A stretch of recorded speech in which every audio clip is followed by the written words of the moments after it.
नमस्कार किशन भाइयों, मैं आप लोगों का दोस्त किशन के माराम कुमोद। किशन भाइयों, अगर आप लोगों ने औषधीय फसलों जैसे अश्वगंधा, सफ़ेद मूसली, शतावर, कौंच, कलौंजी आदि की अगर खेती लगाई है या फिर आप लोगों का भविष्य में इन औषधीय फसलों की खेती करने का विचार है, तो आज मैं इस वीडियो के जरिए आप लोगों को एक ऐसी जानकारी देने जा रहा हूँ जिससे आप वर्तमान या भविष्य में होने वाली एक बहुत ही गंभीर समस्या आप लोग बच सकते हो। क्योंकि ये जो समस्या है बहुत से लोगों के सामने आई और जिसका निचोड़ निकाल के मैं आज इस वीडियो के ज़रिए आप लोगों को ये जानकारी देने जा रहा हूँ। तो किसान भाई, आप लोग वीडियो को अंत तक ज़रूर देखिए ताकि आप लोग भी अगर आप लोगों के सामने भी ऐसी समस्या आ गई हो या फिर आप लोग इसकी खेती कर रहे हो या फिर आपका भविष्य में इसकी खेती करने का विचार है, तो आप लोग इस जानकारी की वजह से आप लोग सावधान रहोगे और ये गलती आप बिल्कुल नहीं करोगे। साथ ही किशन भाई, आप लोगों से मेरी एक छोटी सी रिक्वेस्ट है कि आप लोग मेरे चैनल को जरूर सब्सक्राइब करें और बेल आइकन के बटन को प्रेस करके नोटिफिकेशन चालू कर लें। किशन भाई, जो भी मैं जानकारी आप लोगों को देता हूँ वो किसी न किसी प्रमाण के आधार पर मैं आप लोगों को जानकारी देता हूँ। जो जानकारी मैं देता हूँ आप लोगों को एकदम सटीक और सही जानकारी देता हूँ। किशन भाई, रोज़ मेरे पास 60 से 70 कॉल्स किसानों के आते हैं जिनमें मैं किसानों की समस्या सुनता हूँ, उनको सुझाव देता हूँ और अपने अनुसार उनको मैं सही जानकारी उपलब्ध करवाता हूँ। किसान भाई, बीते कुछ दिनों में किसानों के सामने एक समस्या यह आ रही है कि उनकी जो अश्वगंधा की फसल है वो मुरझा रही है। मतलब ऐसी स्थिति उसकी हो रही है जैसे बहुत तेज़ गर्मी पड़ी हो और उसकी सिंचाई नहीं की गई हो और उसके पत्ते झुलस गए हों। वैसी स्थिति उनके सामने आ रही है और पत्तों के ऊपर जलने के निशान बन रहे हैं और बहुत से पौधे भी सूख रहे हैं और पीलापन भी उनमें नज़र आ रहा है। तो ऐसे ही मैंने बहुत से किसानों की एक जैसी समस्याएं सुनी, तो मैंने जो रिलायंस फाउंडेशन के कृषि अधिकारी है और जो मेरे कृषि अधिकारी सलाहकार हैं और जो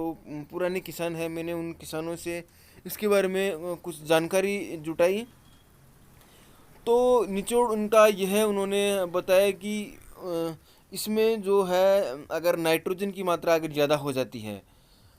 औषधीय फसलों में नाइट्रोजन की ज़रूरत ज़्यादा नहीं पड़ती, अगर इसमें नाइट्रोजन की मात्रा ज़्यादा हो जाती है तो ऐसी शिकायत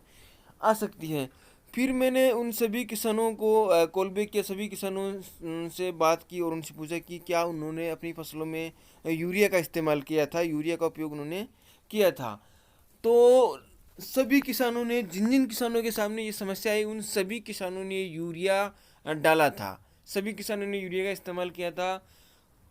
तो फिर इसका मतलब यही हुआ, इनका निचोड़ यही निकलता है और उन कृषि अधिकारियों के बताए अनुसार इसका निचोड़ यही निकलता है कि जो यूरिया होता है उसमें सबसे ज़्यादा नाइट्रोजन होता है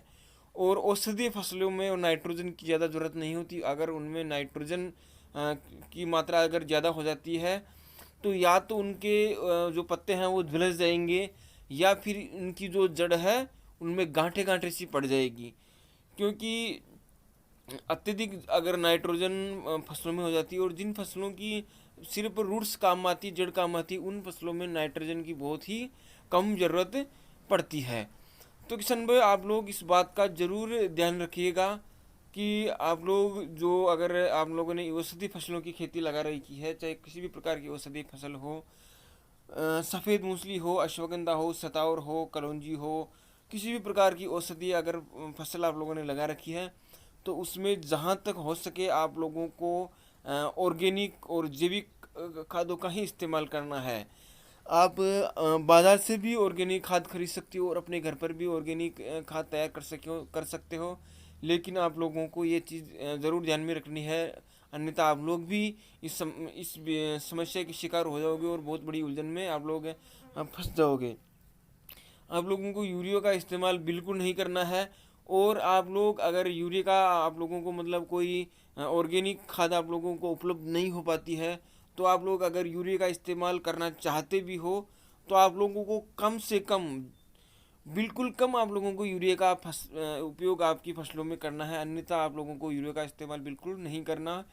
आप लोगों को ऑर्गेनिक और जैविक खादों का ही उपयोग करना है, जिससे आप लोगों की फसल भी अच्छी होगी, प्रोडक्शन भी अच्छा होगा और आपकी ज़मीन की जो उर्वरता क्षमता है वो भी